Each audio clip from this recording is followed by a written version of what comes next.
toute la gloire, l'honneur, notre bien-aimé Seigneur et Sauveur, Yeshua, Mashiach, Jésus-Christ, le roi de gloire et le Seigneur des seigneurs. Je suis très heureux de donner encore cet enseignement ce matin, dans la continuité de ce que nous sommes en train de développer depuis quelques jours, sur l'argent. Voilà, ceux qui suivent, c'est déjà bien. Nous vous invitons à partager ces enseignements qui sont disponibles sur YouTube, sur TikTok, sur notre compte Facebook. Sur TikTok, vous cliquez sur l'icône là qui est au-dessus de la partie où il y a le cœur là. Ça va vous permettre d'arriver et de voir tous les enseignements qui sont donnés dedans. Ils sont en séquence de 10 minutes. La même chose sur WhatsApp. Quand en vidéo, c'est en continu sur Facebook et sur le compte YouTube. Nous vous prions de bien vouloir partager ces enseignements. Parce qu'il y a une urgence aujourd'hui, c'est instruire l'homme, les hommes en général, et particulièrement pour nous qui sommes chrétiens, instruire le peuple de Dieu. Apporter la parole, la lumière de l'écriture, dans le cœur de ceux-là qui cherchent l'éternel, dans le cœur de ceux-là qui croient, dans le cœur de tous les humains, afin qu'ils aient la bonne compréhension des choses du Seigneur. Nous sommes à la fin des temps, comme la Bible déclare, les circonstances et tout ce qui se passe autour de nous, tous les événements, ont été déjà annoncés par les prophéties bibliques. Les choses se succèdent comme la parole de Dieu a dit, et l'homme averti peut comprendre que tiens, quelque chose se déroule, on va vers quelque chose. Et donc, le Seigneur pouvait dire dans le livre de Matthieu, le chapitre 24, il a annoncé, il disait tous les signes qui allaient arriver, mais le dernier signe, Matthieu 24, à partir du verset 12 à 14, il dit, et la charité du plus grand nombre va se refroidir, c'est-à-dire l'amour des hommes en général, et le monde sera difficile. Et au milieu de la foi, la plupart de ceux qui disent qu'ils sont croyants n'auront plus un cœur véritablement attaché au Seigneur. La Bible dit qu'ils se livreront à la facilité, à la recherche d'enseignements plaisants pour la chair, de telle sorte que la voie de la vérité sera calomniée à cause d'eux. Ils souffriront une foule de docteurs, c'est-à-dire des gens qui enseignent pour dire ce qu'ils veulent. Et au verset 14, le Seigneur dit que le dernier signe, il dit, et cette bonne nouvelle du royaume sera prêchée à toutes les nations, en témoignant, c'est alors que la fin viendra. Parce que le Seigneur, devant juger le monde, quand il dit cette bonne nouvelle du royaume, cet évangile du royaume, dans d'autres versions, sera prêché à toutes les nations, alors la fin viendra. Ça veut dire qu'il y a jugement. Par rapport au jugement dernier, Dieu fera passer tout homme devant lui, conformément à sa parole, à sa vérité. Et donc, c'est l'heure pour que ceux qui ont entendu parler de lui, mais qui ne l'ont pas reçu correctement, puissent entendre la vérité. C'est important. C'est important. C'est pourquoi il pouvait dire, vous connaîtrez la vérité vous affranchira, et si le Fils vous affranchit, vous serez réellement libre. Les Juifs croyaient, ils continuent de croire, voilà, mais le Seigneur a jugé utile de venir à eux pour les aider à comprendre la parole de Dieu.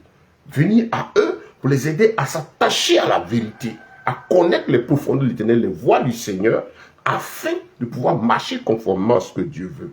Et donc, le jugement dernier va se faire, mais il se fera sur la base de la vérité. Et donc, nous sommes à ces heures de la fin, où la main de l'Éternel est en train d'agir, pour que tous ceux qui croient et qui ont cru entendent les choses conformément à sa voix. Si tu as mal cru, le Seigneur fera en sorte que sa parole t'atteigne par la vérité. Si tu ne crois pas, il fera en sorte aussi que tu entendes sa voix, pour que demain, au jour du jugement, tu ne dises pas « je ne savais pas ». Bien-aimé, donc ce matin encore, le Seigneur va nous permettre de poursuivre ce sujet-là sur l'argent. Et notre thème c'est « tu as besoin d'argent, écoute ceci ». Comme je dis, voyez les sujets précédents, nos enseignements sont disponibles en audio sur WhatsApp, en vidéo de 10 minutes sur le compte TikTok, et puis en partitionnant 10 minutes sur chaque thème, et puis on continue sur Facebook ou sur YouTube pour avoir les liens dans les commentaires ou sous les titres, le lien du compte WhatsApp, et ainsi de suite. Voilà. Et pour votre édification sur Facebook, je vais mettre dans le lien du compte TikTok, pour que vous partagez. Tout ce qu'on vous demande, c'est partager. Parce que le seul moyen pour amener les âmes à la vérité, c'est la connaissance de ce qui est écrit. La seule arme que Dieu nous a donnée pour vaincre le diable, et aussi qu'il utilise contre nous, contre l'homme en général, contre tous les hommes et contre les croyants, c'est la connaissance de la vérité. Le Seigneur n'a pas dit que son peuple, c'est-à-dire ceux qui croient en lui, sont détruits parce qu'ils ne jeûnent pas, parce qu'on ne prie pas, parce qu'on ne danse pas. Il dit, mais parce que tu ne connais pas. Et il insiste pour que nous ayons la connaissance, la profondeur, la maîtrise des sujets, conformément à sa volonté. À partir de là, nous savons comment marcher. Il a dit, je suis la lumière du monde, celui qui me suit, il ne marchera pas dans les ténèbres. Donc, bien aimé, c'est important. Allons donc dans notre sujet du jour. Et comme je l'ai dit, ceux qui nous suivent, veuillez toujours mettre un like pour permettre que la vidéo aille plus loin. Voilà, partagez-les, c'est important pour nous. C'est ce que vous pouvez faire pour nous aider. Tu as besoin d'argent, écoute ceci. L'argent, c'est quoi? La Bible dit dans Ecclésiaste chapitre 10, le verset 19, que l'argent répond à tout. À tout, au moment où Salomon le disait, l'argent répond à tout. C'est une époque où les échanges se faisaient avec l'argent matière. Voilà. Jusqu'à une certaine époque, le troc, c'est-à-dire les échanges, se faisaient avec l'argent matière. Mais au début, après le péché, les premiers hommes vivaient du troc, du change. C'est-à-dire, ensuite, avec l'évolution des peuples, il s'est imposé la nécessité de convertir l'argent matière en objet conventionnel, de chercher des éléments représentatifs pour permettre au peuple de pouvoir continuer les échanges entre eux. Je rappelle, les choses ont commencé par le troc. Ensuite, les échanges se faisaient avec l'argent matière, ce on tire du sol là. C'est avec ça que les gens faisaient les échanges. Voilà. Maintenant, avec la multitude, le brassage des peuples, on ne peut plus se déplacer avec la matière, la sécurité, ainsi de suite. Les gens ont décidé d'utiliser donc des éléments conventionnels, des objets autour desquels des accords étaient faits par les puissants, ceux qui dirigeaient et ceux qui continuent d'ailleurs, et qui donc qui devenaient des moyens de change, qui représentaient des valeurs. L'argent, donc matière, l'argent fiduciaire ou l'argent objet, c'est-à-dire en tant que moyen de change, pas la matière, mais représentatif de la valeur, de la quantité d'argent, matière et or, c'est-à-dire la richesse matérielle que quelqu'un détient. Donc, cet argent-là répond à tout. Et aujourd'hui encore, on en a besoin. Tout s'achète. Tout s'achète. Utile donc pour le bien-être, pour l'épanouissement physique. Et donc, comment il s'obtient? Ben, de tout temps dans l'Écriture, je vous invite à suivre l'enseignement précédent. Le Seigneur a dit, tu mangeras à la sueur de ton front. L'argent, il s'obtient par le travail. Il n'y a pas de prière qui donne l'argent. Il n'y a pas de processus de miracle pour avoir l'argent. Écoutez très bien. Ce qui permet à l'homme de vivre là, tant que tu es dans tes capacités mentales, tu as la force de faire, de fournir l'effort, Dieu a ordonné à la nature de rendre à quiconque entreprend. Et en Genèse chapitre 3, verset 16, Dieu parle à toute l'humanité à travers Adam. Tu mangeras la sueur de ton front. Tu mangeras à la sueur de ton front. Au déploiement de ton intelligence, avec l'effort intellectuel, dans le travail libéral, tu auras ton pain. Ainsi parle le Seigneur. Voilà ce que Dieu nous a dit. Pas autre chose. Et donc, c'est un impératif. Il est très utile. Il est incontournable. Et quand le Seigneur nous parle déjà dans Agé chapitre 2, verset 8, le verset auquel on est habitué, l'or et l'argent appartiennent à l'Éternel. Mais lisez tout le chapitre, du verset 1 au verset 8. Il dit, fortifiez-vous et travaillez, car je suis avec vous. Parce que l'argent s'obtient, le moyen de change là, qu'il soit à cette époque représenté par la matière, ou aujourd'hui par le fiduciaire, par les objets, il s'obtient à partir du travail. Puisque Dieu a donné ordre à la nature de rendre, de produire, de multiplier pour fournir à l'homme ce dont il a besoin. Et comme nous sommes à une époque où, pour pouvoir obtenir ce dont j'ai besoin de convertir mon bien, ma richesse, en matière fiduciaire, en matière d'échange, en matière conventionnelle du moment. C'est ce qui fait que le planteur, il prend ses biens, ou le berger, il prend ses biens, il est obligé de vendre pour remplacer, convertir cela en argent, matière représentative du moment, pour pouvoir faire satisfaire à ses besoins. Nous ne sommes plus à l'époque du troc. Il ne peut pas prendre son sac d'igname pour aller dans un supermarché. Il a besoin de convertir cela. Donc, cet argent-là, il est utile. Il s'obtient par le travail. Quand Dieu dit l'or et l'argent appartiennent à l'Éternel, il parle de la matière de base là, vraie, sur laquelle les choses sont définies. Nous mettons fin à la première partie de notre enseignement.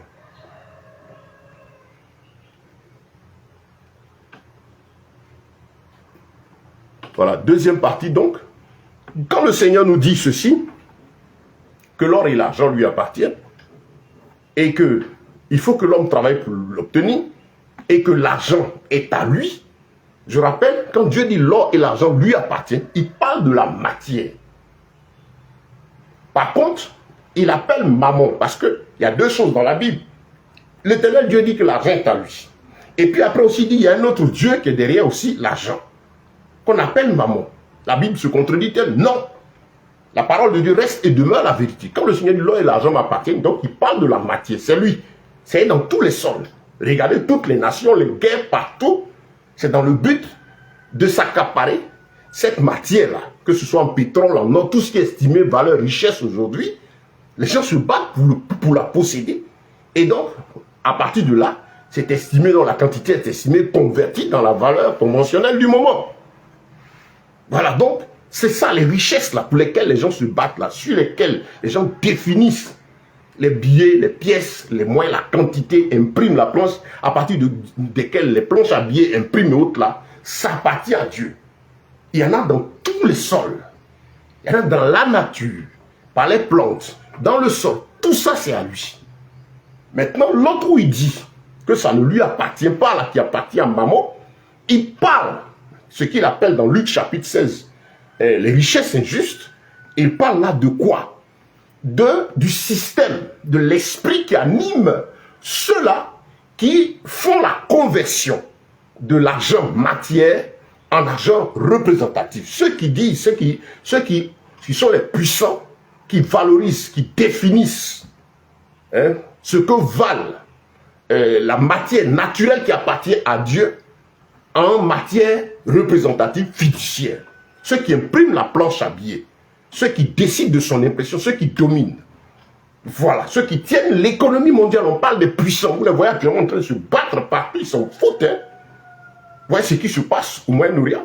Les populations sont chez elles, mais les puissants se battent. Parce qu'il faut posséder le pétrole, il faut posséder l'or, il faut posséder les richesses pour toujours dominer. Ainsi va l'esprit du monde. Et c'est Mammon qui anime ces personnes. Mammon, dont le nom est aussi Mané, monnaie. Mané, monnaie, c'est le Dieu Mammon. Donc, quand le Seigneur dit, là où est ton trésor, là sera ton cœur, et qu'il parle de Mammon, il parle de l'esprit qui anime ces personnes, ce démon de l'avidité, de la cupidité, de l'égoïsme, de la méchanceté qui tient ces personnes. Voilà.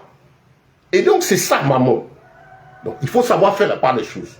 Il n'y a pas de contradiction dans l'écriture. J'espère que vous avez compris. Ce qui est or et argent qui appartient à Dieu, et ce qui est or et argent qui appartient à Mammon, système financier actuel. Voilà. Donc, on a dit que l'argent, c'est le moyen représentatif des richesses. Vous comprenez donc que les pièces, les billets sont imprimés en fonction des matières possédées par celui ou la nation qui les possède. Voilà. Et donc, voilà pour l'histoire de l'argent. Donc, on a dit que le Seigneur appelle cela richesse injuste. Pourquoi? Parce que ceux qui impriment cela, regardez par exemple, vous avez les injustices. Dans le monde, Dieu a permis que dans chaque territoire, et sous chaque sol, et sur chaque terre, on puisse planter de quoi obtenir des biens. Ou dans le sol, il y a de l'or, il y a tout, partout. Mais vous avez des puissants qui sèchent à assujettir, donc posséder ce qui leur appartient. Dans sa bonté devant lui, à qui celui qui ne fait point d'acception de personne, permet que partout sur la surface de la terre, chaque peuple ait quelque chose à lui. Voilà pourquoi Dieu parle d'injustice. Au nom de quoi celui-là quitte son bien et va posséder l'autre et l'assujettir. Donc c'est ça, c'est ce que le Seigneur appelle richesse injuste. Et c'est converti en matière. Dans Luc 16, il parle de l'utilisation de ces biens-là. Donc, eux étant donc les dominateurs de ce monde, le monde étant sous la puissance du malin, pour obtenir ce que nous voulons, nous sommes obligés d'utiliser cette matière-là, qui est représentative. Mais, ce que moi j'obtiens en termes d'argent, c'est selon la valeur de mes efforts, selon le travail, la sueur de mon front. Ça a été quantifié, estimé. Si ce que je fais vaut 20 000, 50 000, c'est ce que je reçois. Donc, chacun reçoit en fonction du travail qu'il effectue, en fonction de sa possession de richesse, son déploiement d'intelligence. Et donc, devant Dieu, c'est cela. Il n'y a point d'acception de personne. Donc, frère, Regardez le monde. Pourquoi le Seigneur appelle l'argent de ce monde richesse injuste? Vous voyez quelqu'un qui possède 1 milliard, 2 milliards, 10 milliards, ça ne suffit pas. Dans la Bible, vous avez l'histoire d'un monsieur, une parabole de l'homme riche. Dieu n'est pas contre le fait d'avoir de la richesse. Il n'est pas contre ça. La preuve, dans la Bible, il a rencontré 2 riches. Zachée et le jeune homme riche. Mais parlons déjà de la parabole de l'homme riche. Il a dit quoi? Que ce dernier avait l'habitude, il était riche, mais il était méchant.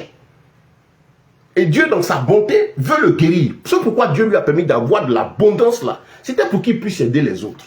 Le Seigneur ne l'a pas rappelé parce qu'il était riche. Il l'a rappelé parce qu'il était méchant, égoïste. Dans sa bonté, Dieu a voulu le délivrer. L'année qui a suivi, toutes ces richesses rapportent de l'abondance. Et l'objectif du Seigneur est que cette fois-ci au moins, Dieu le regarde. Quand il va remplir ses greniers, le reste là, puisque ses greniers sont là, ça a l'habitude de prendre ce qu'il cultive. Cette fois-ci, Dieu le regarde pour dire le surplus là, donne aux autres. Qu'est-ce qu'il va faire? Il va casser les greniers, les agrandir davantage pour prendre toutes les richesses. Et le Seigneur dit, cette nuit même, ton âme te sera redemandée. Parce qu'il dit quoi? Oh, j'ai de quoi vivre pour l'éternité, moi et mes enfants. Regardez les puissants de ce monde. Vous avez des individus qui possèdent des richesses qui valent les biens même d'un État. Et on fait des vidéos, on montre des gens qui sont pauvres, qui se lamentent. Mais le Seigneur est juste. De son trône, quand il regarde cela, il est juste. Et ils sont donc avides. Ils sont cupides. Ça ne suffit pas. C'est une maladie. C'est une maladie que de posséder quelque chose qui te dépasse et de chercher à accumuler davantage alors que le nécessiteux est là à côté. Regardez les guerres dans le monde. Regardez les combats. Ceux qui se battent, ils s'en foutent de quoi on va dépenser des milliards pour produire des missiles. Mais ça peut permettre de faire naître des projets ou s'occuper des peuples et des populations. Ça, ce n'est pas le problème. C'est ainsi que marche l'homme qui n'a pas la crainte de l'Éternel. Voilà pourquoi le Seigneur juge utile de mettre fin à ce monde-là. Parce que ça ne peut pas continuer. Il n'y a que devant lui seul où les hommes sont logés à la même enseigne. C'est lui seul qui fait point d'acception de personne. Donc voilà pour ce qui concerne l'argent. Et vous allez voir que ces gens travaillent, réfléchissent pour en posséder davantage, mais n'ont pas le sens du partage. Donc ce qu'il faut comprendre en tant que chrétien, nous avons besoin d'argent, c'est vrai. C'est utile, Dieu le veut, parce que c'est ce qui nous permet de satisfaire à nos besoins physiques. Seulement, il faut comprendre que c'est par le travail, c'est pas par le miracle. L'argent ne s'obtient pas par le miracle. Bon, avant d'y arriver, je finis aussi à les 2 autres riches que Dieu a rencontrés pour dire qu'il n'est pas contre le fait d'avoir de l'abondance. Il n'encourage pas l'homme à courir après l'abondance matérielle parce que derrière, il y a le démon qu'on appelle mammon. L'esprit de la cupidité. Il a mis en chacun un don et un talent. Au moins, les talents, c'est ce que le Seigneur donne à chacun pour pouvoir permettre de gagner son pain. Chaque homme qui naît sur terre a reçu au moins un, qui qu'il soit.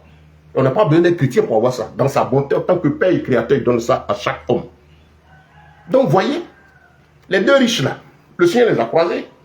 Mais quand le Seigneur a croisé Zachée, qu'est-ce qui s'est passé? Zachée était puissamment riche. Mais son cœur cherchait, avait entendu parler du Seigneur, malgré ses mots. Yeshua venait, il a sauté monté dans l'arbre, il a grimpé. Un riche, en train de grimper là. Parce qu'il voulait la vie. Le Seigneur, quand il est rentré chez lui, il n'a rien dit. Il est allé lire. Le Seigneur n'a rien dit. Qu'est-ce que Zachée a fait? Il a vu simplement la présence du Seigneur. Il a dit, si j'ai pris ceci, si j'ai pris cela, je rembourse ainsi de suite. Et le Seigneur a dit, voilà un fils du royaume. Quant au jeune homme riche, le 2e riche que le Seigneur a rencontré, il était rempli. Il a aussi vu le Seigneur et ses disciples dans la vie, la gloire qu'il menait. Il voyait des hommes simples, humbles, avec le peu qu'ils faisaient, qu'ils vivaient, qu'ils avaient, qui étaient heureux. Et c'est pourquoi il est venu demander, mais comment est-ce que moi aussi je peux avoir ça? Il pensait qu'on pouvait acheter. Le Seigneur dit, va, vends tes biens et puis suis-moi. En fait, le Seigneur ne voulait pas le rendre pauvre, le Seigneur a voulu le libérer de la cupidité, de l'égoïsme. La Bible dit qu'il s'est retiré. Donc, la volonté de Dieu est que l'homme ait les moyens, en fonction des dons et des talents qu'il a mis en lui. Parce que le Seigneur l'a donné à chacun, sans convoiter l'autre, sans envier, en marchant, en avançant en fonction de l'effort, la capacité que je ressens chaque jour à déployer honnêtement et tranquillement dans la sobriété, la modération pour obtenir mon bien. Nous passons à la 3e partie en audio de notre enseignement. Voilà. Que notre Seigneur soit béni et que sa grâce soit avec vous. Donc, frères, nous répétons encore ce matin qu'il faut travailler. pour avoir de l'argent. C'est important. Maintenant, vous allez demander quel type de travail. C'est important aussi de comprendre cela. Quel type de travail? En rappelant ceci, que l'argent ne s'obtient pas par les miracles. Non. Le miracle, retenez, pour nous qui sommes chrétiens, fouillez dans la Bible. Chaque fois que Dieu opère un miracle, c'est quand l'homme est bloqué, qu'il n'y a pas d'issue, que l'homme, après ses efforts, ne peut plus, n'a pas d'issue. C'est là que le miracle s'obtient. Et les miracles que Dieu a produits ont toujours pour résultat des choses naturelles. On parle de miracle parce que le procédé qui sert à obtenir la chose naturelle là sort de l'ordinaire. C'est là qu'on parle de miracle. Donc, celui qui se lève et qui travaille, il peut y avoir des blocages, des oppositions spirituelles, ainsi de suite. Et là, on combat, on prie pour que Dieu délivre. Mais quand le Seigneur finit de chasser, de lever l'obstacle spirituel, parce qu'effectivement, les esprits arrivent aussi à s'opposer à ce que l'homme fait, il combat tout le monde, il y a ce côté spirituel là. Mais quand le Seigneur finit de lever l'obstacle, l'homme doit aller travailler. On avait l'homme, l'aveugle de naissance.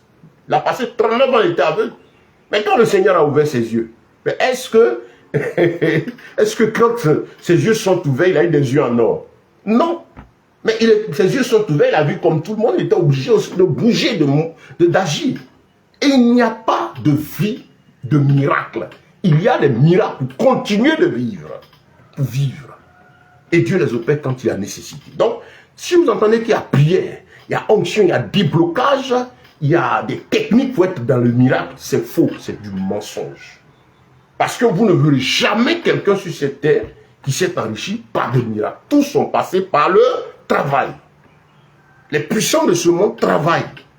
Pourquoi ils se moquent des âmes mal affermies et mal instruits? C'est parce qu'il faut aller au boulot. Et même ceux qui reçoivent ces messages, qui croient qu'il faut prier, qui croient qu'il faut jeûner pour avoir l'argent, puis ils sont assis. Vous recevez ce message. Quand vous finissez, on vous dit ça, mais vous devez partir au travail.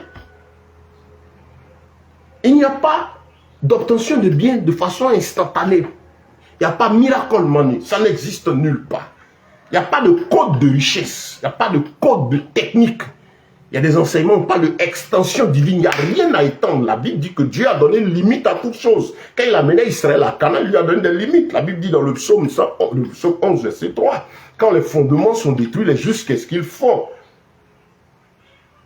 Dans 1 Jean chapitre 5, le verset 14 à 15, nous avons auprès de lui cette assurance que si nous demandons quelque chose selon sa volonté, il nous écoute.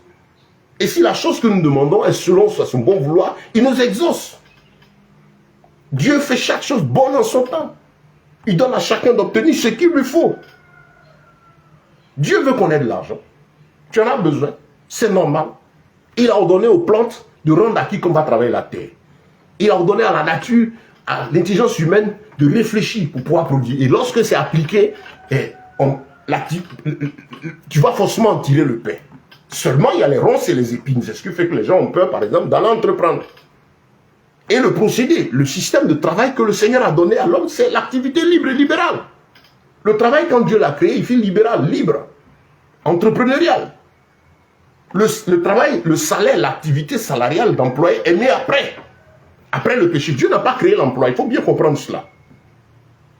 Si tu es employé, écoute, Dieu n'a pas créé l'emploi. L'emploi, c'est qu'il a créé, à ce qu'il a créé, et puis à ce que les hommes ont développé après.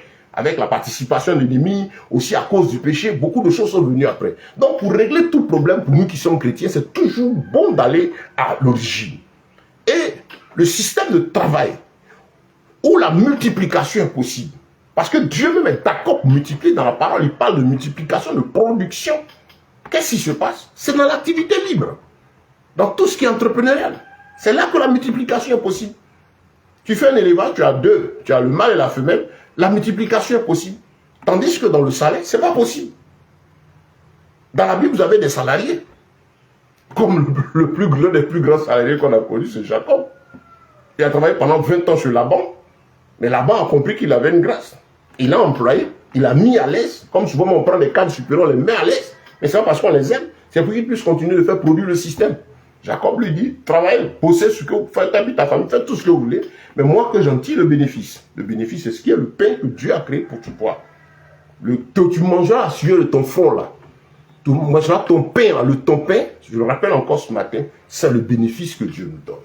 Donc frère, C'est important de comprendre cet élément-là. Voilà. Et il faudrait que chaque homme soit tranquille. Le Seigneur a donné à chaque être humain au moins un talent. Au moins un talent. Et je l'ai dit dans sa bonté en tant que Père, il a donné à tout le monde.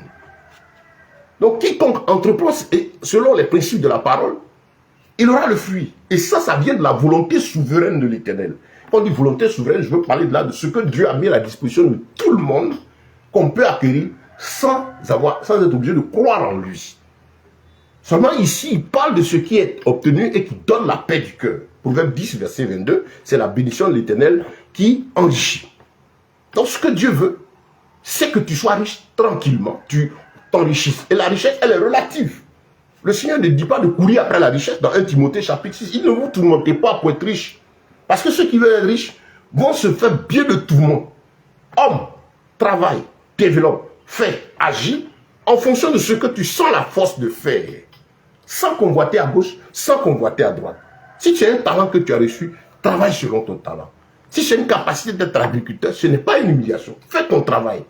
Même au village, il y en a qui ont la capacité de faire 1 hectare, il y en a qui ont la capacité de faire 10, mais les gens vivent. Pourquoi vouloir prêcher aux gens pour leur dire de ne pas être satisfait de ce qu'ils ont? C'est vrai. La Bible n'enseigne pas la misère et la pauvreté. La Bible enseigne le contentement. La Bible enseigne que la piété avec le contentement est une grande source de gain pour celui qui sait se contenter de ce qu'il a. Celui qui sait dire merci à Dieu. La grâce, là, commence là. Parce que pour nous qui sommes chrétiens, Dieu nous appelle à la sobriété, à la modération. Parce que nous sommes dans un monde qui va vers sa chute, condamné, qui va vers sa fin. Le Seigneur ne dit pas qu'on va être de puissants financiers. Mais Dieu nous donnera les moyens. Fouillez vos Bibles. Vous ne voyez pas le terme million, vous ne voyez pas le terme milliard. Le Seigneur dit, je pourvoirai à tes besoins. Et donc, les besoins sont en fonction de l'évolution de l'homme. Les besoins de quand j'avais 10 ans ne sont pas les mêmes de ceux qui quand j'avais 30 ans, ou quand j'avais 40 ans, ou 50 ans, et ainsi de suite. Ils sont en fonction de notre croissance, notre évolution, notre réalité, nos dons, nos talents, le milieu dans lequel nous sommes. Mais en tant que chrétiens, pour nous qui sommes en Christ, on doit prendre conscience de cela. Et le Seigneur nous appelle à la modération, à la sobriété. On travaille, on se bat. J'ai la force de multiplier, je multiplie. Et Dieu permet que j'aie de l'abondance, il permet que j'accumule ce qui va devenir richesse. Parce que quand on dit quelqu'un est riche, c'est parce qu'il a des économies, il a des réserves, il arrive à pouvoir ses besoins, se déplacer, satisfaire à tous ses besoins en continuant d'épargner, d'avoir quelque chose qui ne touche pas. Il peut satisfaire tous ses besoins pendant qu'il garde. C'est ça la richesse, c'est ce qu'on a la capacité de garder. C'est pas ce qu'on a, ce qu'on prend pouvoir de besoin, c'est pas ça qui est la richesse. Donc, bien aimé, ce matin, le Seigneur veut que tu travailles. Il veut que tu te battes. Fais-le sobrement, fais-le humblement, en cherchant la face de ton Dieu, demandant au Seigneur de te donner un cœur simple et humble. Comme je l'ai dit, il ne parle pas de milliards, il ne parle pas de millions. C'est des hommes qui ont donné des noms aux valeurs. C'est pourquoi il faut faire attention à ces faux prophètes, à ces faux enseignants. Dieu révèle que tu seras milliardaire. Moi, des trucs quand je n'écoute pas. Je me dis que Dieu dit, je pourvoirai à tes besoins, oui. Vous comprenez? C'est là, c'est les milliards, millions là, c'est pour maman. Le thème là, c'est pour maman. Pouvoir aux besoins, en fonction de la quantité qui se trouve, ça c'est Dieu qui le fait, dans la sobriété et la modération. Il faut faire très attention. Il ne faut pas que les gens vous amènent à la convoitise, à l'envie. C'est important. Et je rappelle encore aux frères et aux sœurs, entreprenez, réfléchissez. La Bible nous dit que Dieu a donné à chacun un talent. Et il y a un exemple parfait dans la Bible. Quand le Seigneur a parlé à Gédéon, qu'il l'a envoyé, il lui a dit, va avec ces forces que tu as. Tu as un don, tu as un talent, au minimum chacun un. Prie ton Dieu, intercède pour que le Seigneur t'inspire, il te donne la force, ce que tu as la force de faire. Fais-le. Jette ton pain à la surface des eaux. Prends exemple sur la fourmi. Le plus grand entrepreneur, le plus grand commerçant que le monde ait connu, c'est le roi Salomon. La Bible est le plus grand livre enseignant d'économie au monde. Malheureusement, les gens ne passent pas là. Mais si tu ne lis pas, tu seras exposé à ceux qui veulent s'enrichir facilement en t'entretenant dans le rêve pour t'empêcher et t'empêchant d'aller dans les profondeurs de la parole, d'avoir la connaissance de l'écriture. Nous passons à la 4e partie de notre enseignement.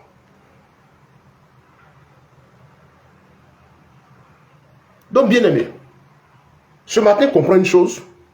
La volonté de Dieu, elle veut que tu travailles. Si tu n'es pas chrétien, que tu tombes sur cette vidéo, que tu travailles, gloire à Dieu. C'est la volonté du Seigneur. En tout cas, pour obtenir le pain qu'il faut là. Maintenant, si tu cherches l'épanouissement, le travail pour être libre, on appelle ça liberté financière en affaires. C'est-à-dire la liberté financière, c'est celui qui a les moyens d'obtenir à ses besoins quand elle se présente à lui. C'est ça, avoir la liberté financière. Et ce n'est pas possible en emploi, on l'a toujours dit. Parce que les 30 jours d'emploi, c'est un système fait pour vous maintenir. On vous donne ce qu'il faut pour tenir, afin de pouvoir faire tourner un système dont le pain, c'est-à-dire le bénéfice, revient à celui qui l'a créé. Jacob a compris cela. On ne reste pas employé toute sa vie. Si vous faites le choix de rester employé, ben, bonjour les dégâts.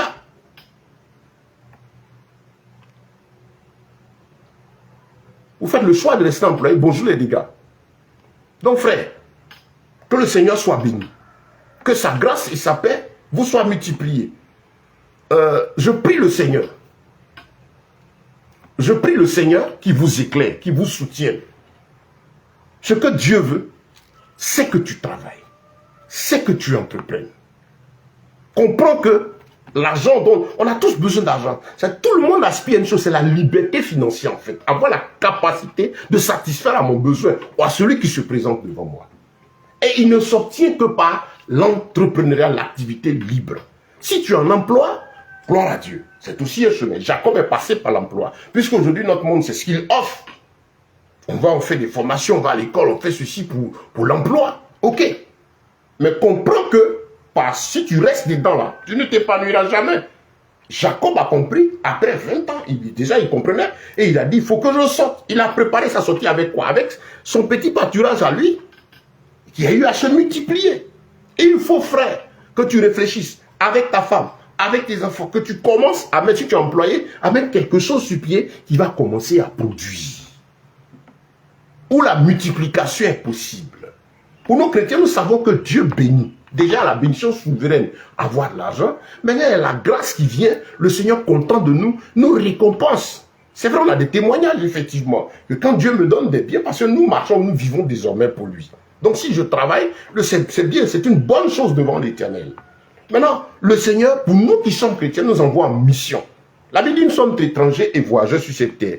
Pour nous, les biens que nous obtenons sont dans le but de satisfaire nos besoins. Dieu nous donne l'abondance, cette abondance-là, hein, dans ce monde qui est condamné à disparaître, l'Éternel nous en donne pour satisfaire nos besoins, pour aider ceux qui sont nécessiteux, qui nous entourent, et pour la mission, pour son œuvre. C'est là qu'en tant que chrétien, il ne faut pas être avide de Cupide. C'est là que l'avare, c'est là que le Cupide n'a pas sa place. Il ne verra pas la grâce de Dieu. Donc tu peux travailler, produire et avoir des difficultés tout simplement en tant que chrétien parce que ce que le Seigneur te donne là, c'est qu'il veut que tu fasses avec, tu ne fais pas. Quand la Bible parle de le servir avec les biens, mais si Dieu, la première des choses, c'est toi-même pouvoir tes besoins. Parce qu'il faut que ton corps se porte bien. Il dit, celui qui arrose sera arrosé. Mais il faut que toi, tu sois arrosé, tu sois un robinet. Maintenant, Dieu présente devant toi des nécessités. Des gens qui sont dans le besoin. Et toi, tu ne peux pas les aider. Tu ne peux pas partager. Mais en ce moment, tu vas avoir des obstacles parce que là, en tant que chrétien, oui, ce que Dieu veut que tu fasses, tu ne le fais pas. Vous avez les riches de ce monde, les puissants de ce monde. Ils ont aussi les épreuves que Dieu leur donne. Puisqu'ils ont des richesses, ils ont des biens. Vous allez trouver des maladies, des complications de santé qui vont faire qu'ils sont obligés de déplacer. Il y en a qui déplacent des millions de francs par jour pour se traiter. Mais c'est à cause de leur méchanceté. C'est à cause de la méchanceté. L'abondance, là, Dieu donne dans le but de pouvoir aider le nécessiteux. Et dans ce monde qui est condamné à disparaître, l'abondance de l'Éternel vient dans le but de nous aider à tenir. Il faut faire son œuvre et avancer. Son œuvre, c'est quoi? C'est rendre sa parole. Pour nous qui sommes chrétiens, étant étrangers et voyageurs, ambassadeurs dans ce monde, nous avons une mission, c'est porter la parole de Dieu au cœur des hommes, annoncer l'évangile, gagner des âmes au Seigneur. Et c'est pourquoi, pour nous qui marchons, la Bible dit, celui qui va être riche, soit riche pour le Seigneur, que les riches soient riches pour le Seigneur. Et n'appliquez pas, ne tourmentez pas. 1 Timothée chapitre 6, Paul dit à Timothée, ne tourmentez pas votre esprit pour être riche. Frère, ne courez pas après la richesse. Si quelqu'un vous prêche, soyez riche, fuyez-le. Soyez plutôt en train de chercher la présence de Dieu, en veillant sur votre cœur, demandant au Seigneur de vous conduire dans la sobriété, dans la modération, en fonction des dons et des talents qu'il vous a donnés. Faites ce que le Seigneur vous donne la force de faire. Tu sens le besoin de multiplier, multiplier. Moi, par exemple, je suis serviteur de Dieu, ceux qui me connaissent, je suis missionnaire. Même plusieurs activités à mes 10 doigts. Dieu m'a fait une grâce, m'a donné une intelligence. Donc, je regarde la capacité de créer, de monter des choses que je mets à la disposition de faire. Voilà ce qu'on peut faire pour gagner le pain. Ça fait partie de la mission de serviteur de Dieu que je suis. Parce que je suis chargé de nourrir l'esprit, de nourrir aussi le corps. Qui parle de nourrir l'esprit, parle de nourrir l'âme. Par l'enseignement, la prédication de la parole. Et aussi, on a l'obligation de travailler, de réfléchir pour créer le pain, pour que les nécessités qui viennent là aient de quoi pouvoir leurs besoins. Pour qu'il n'y ait pas d'indigents au milieu des frais. Voilà. Voilà un autre fardeau, par exemple. Quand je déménage, je suis dans la maison, voilà un fardeau que Dieu m'a donné. Je me couche, ça fait 6 ans que je ne paye, bon, on va dans la 6e année, hein. Voilà, par le 5 décembre qui vient, ça fait 6 ans, que je ne paye plus de loyer. Mais depuis les premières heures, le Seigneur m'a, c'est un fardeau. Je suis content parce que je dors et je vois que personne ne me poursuit chaque 30 jours. Mais je dis, mais ce n'est pas une vie. La vie de salarié ou la vie de celui qui, même si tu as des affaires, qui n'a pas sa propre maison, qui n'a pas ce moyen de déplacement dans les conditions où nous sommes aujourd'hui. Mais ce n'est pas une vie. Tu es encore esclave. Et donc, quand je regarde, je vois ce que les gens souffrent. Et je me rappelle de ce fardeau. Et dans ma tête, je réfléchis, mais comment faire pour pouvoir aussi permettre à d'autres personnes de pouvoir avoir ne serait-ce qu'un chambre salon même pour dormir avec sa famille. Il y en a qui n'ont besoin que même d'entrer coucher. Donc je réfléchis, Seigneur, donne-moi les moyens pour que je puisse aussi permettre cela à des frères, à des soeurs. C'est ça, la marche avec le Seigneur. Vous savez, les gens rendent témoignage. Mais quand j'écoute beaucoup de témoignages, j'ai mal parce que c'est déjà égoïste. Je suis béni, Dieu m'a béni, ma destinée, mon ceci. On a un évangile qui dit à l'homme qu'il a quelque chose de particulier pour lui qu'il va être. Et qui plaît aux oreilles des gens cupides, égoïstes et méchants. Et c'est le mode de vie du monde. Mais la parole de Dieu vient pour que ce que nous obtenons en abondance soit pour glorifier son nom, pour aider les nécessités, éradiquer l'indigence. L'indigence qui est le fait de se retrouver dans un état où on n'a pas le minimum vital. Voilà pourquoi Dieu permet l'abondance. Voilà pourquoi Dieu ouvre les portes, bien-aimés. Qu'est-ce que tu fais? Et le Seigneur regarde nos cœurs, nous chrétiens. Et donc, qu'est-ce qui se passe? Le Seigneur sait que s'il te donne là, tu ne vas pas aider le nécessiteux. S'il te donne, c'est pour toi-même ta gloire. Je suis content, il rend témoin. Ma destinée, ma vie, je réussirai, je ferai ceci. On a un évangile d'égoïsme, de cupidité, de méchanceté, d'avidité. Quand la grâce de Dieu, celui que nous prions là, il a donné sa vie pour les autres. Mais nous, ce que nous recevons, nous évitons de partager, d'aider, de soutenir des orphelins, de venir au secours des nécessiteux. On prie pour avoir, c'est comme le jeune homme riche. Et cet évangile la plaît aux gens parce que on a dans l'époque où on parle de l'homme, le temps du mois. Cet évangile qui vient en fait de la loge mystique qu'on appelle la scientologie, ou le New Age, qui vient des États-Unis.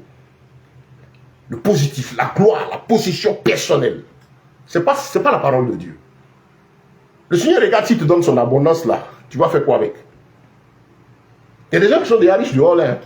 Ouais, il y en a qui sont riches, ils préfèrent prendre des armes pour tuer d'autres. C'est triste. Donc, bien aimé, ce matin, comprends que l'Éternel n'est pas contre le fait d'avoir de l'abondance, le fait d'avoir de l'argent. C'est important même. Il dit que le paresseux ne mange pas. Dieu veut que tu aies de l'argent parce que ça sert à manger. Et s'il permet que ça soit plus, c'est pour aider l'autre. Quand tu arrives à se donner à un, d'aider un nécessiteux, le Seigneur ouvre d'autres portes parce qu'il sait que tu veux être un robinet. Frère, je t'exhorte, toi, en priant, cherchant à ce que Dieu te bénisse, demande à être un robinet et non une cuvette. Le robinet, c'est de lui que l'eau arrive pour remplir les cuvettes des autres. Mais la plupart des croyants cherchent à être, ils ont des cuvettes. Seigneur donne, Seigneur donne, Seigneur donne. Mais combien sont ceux-là qui ont pour souci d'être un canal qui sert à arroser? On ne trompe pas Dieu. Non, Seigneur, bénis-moi. Si tu me bénis, je fais ce Dieu, regarde, il est orgueilleux, cupide.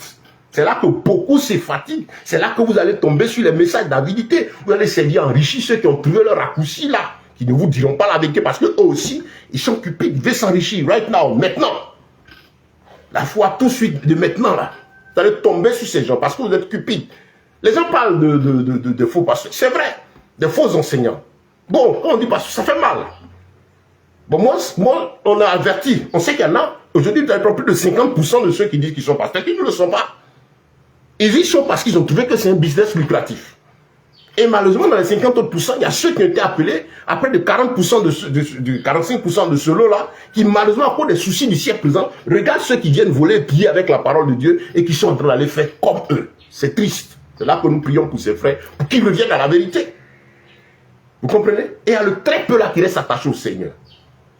Comprends, frère, que Dieu donne l'abondance pour aider. Cherche un robinet. Ne cherche pas avec une cuvette. Le robinet sera arrosé. Celui qui arrose sera arrosé. Et Dieu connaît les cœurs. Dieu connaît les cœurs. Dieu connaît ton cœur. Frère, dans la recherche d'argent, comme on a dit, va avec un cœur simple, humble. Sans convoitise, selon le don, le talent que ton Dieu t'a donné. Ne désire pas être riche. Non. Demande à Yahweh de te donner seulement en fonction des dons et des talents qu'il t'a donné pour que tu le serves. Parce que tu sais que tu es étranger et voyageur sur la terre. Et les biens obtenus sont pour accomplir sa tâche, son œuvre et hériter le royaume des cieux. Parce que c'est dans le ciel que nous sommes héritiers de toutes sortes de bénédictions dans les lieux célestes. Toutes sortes de bénédictions sont dans les lieux célestes.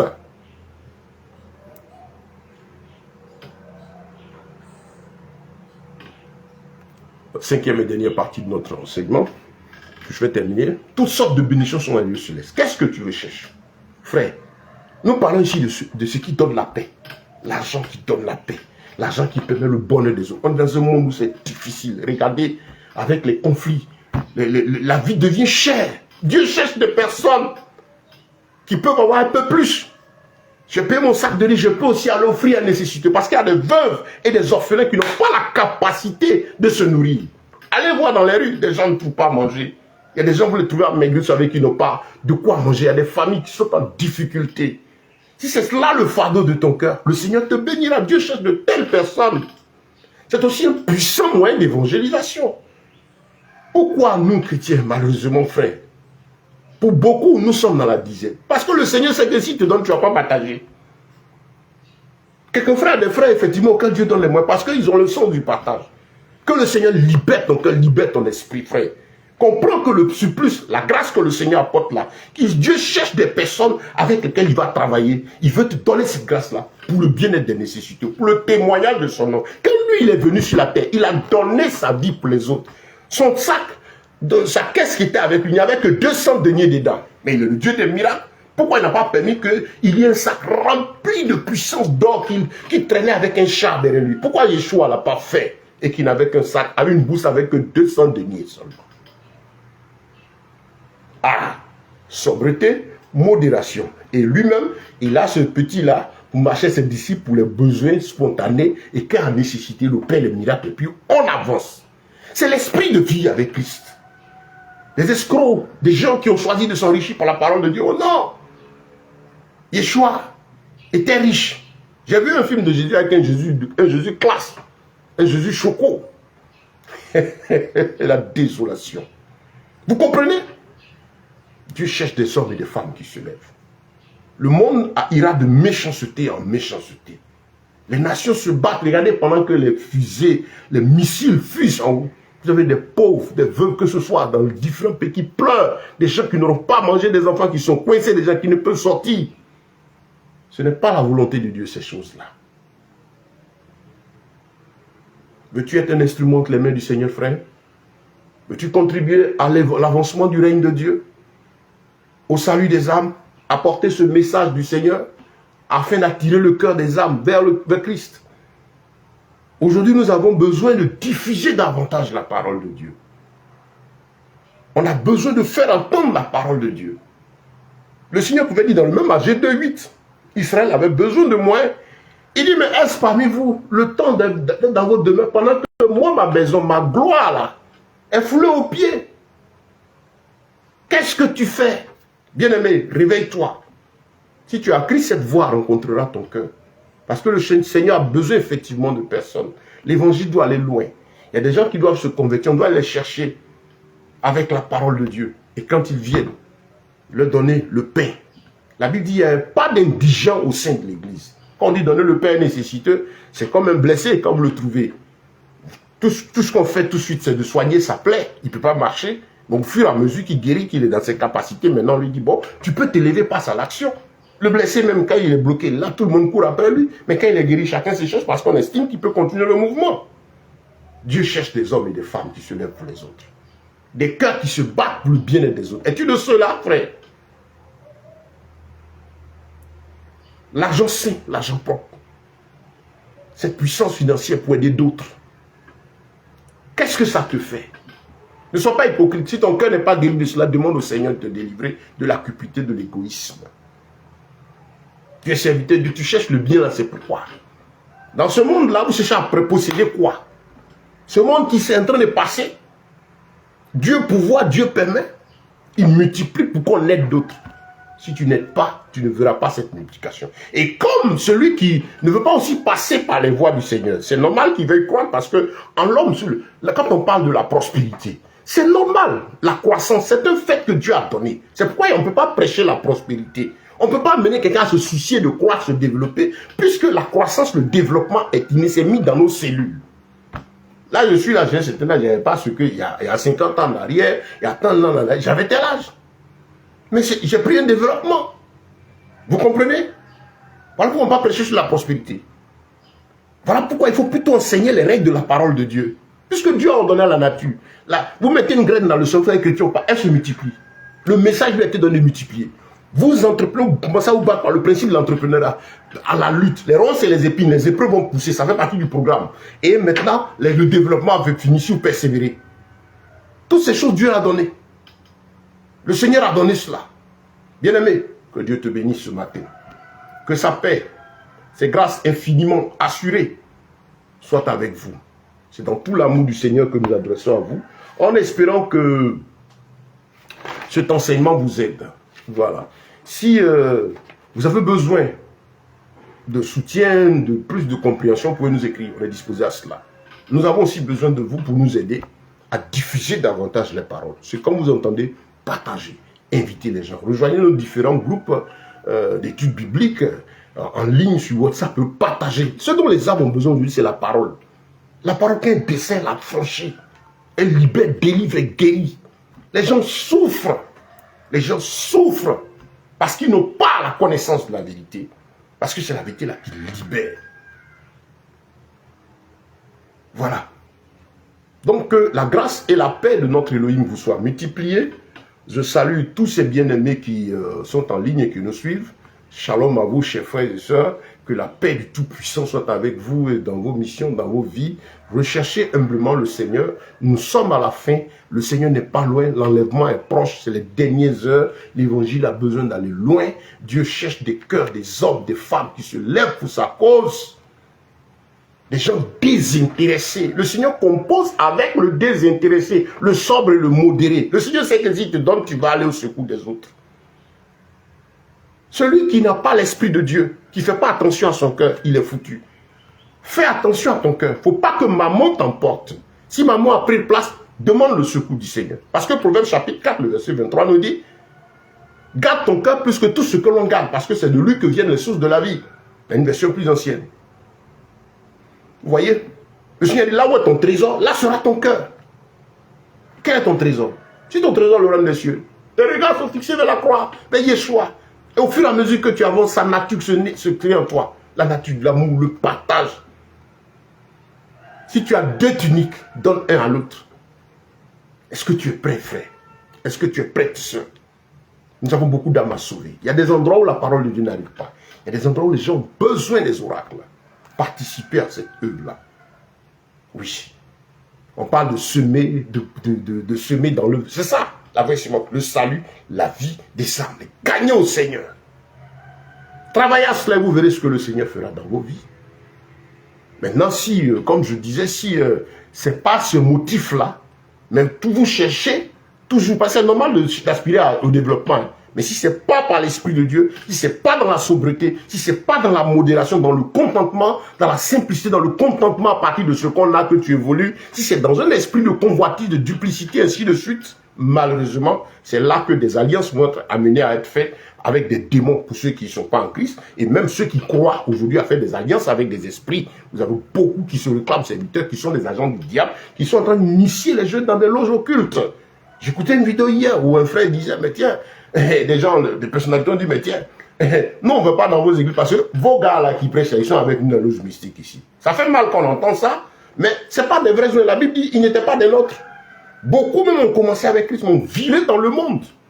Le Seigneur, le Dieu de la Bible, ce n'est pas l'aspect matériel, la gloire humaine qui frappe aux yeux là, qui fait qu'on est sauvé. Ce n'est pas ça qui dit que Dieu a béni quelqu'un. Sinon, toutes les puissances financières aujourd'hui, ils sont de facto sauvés.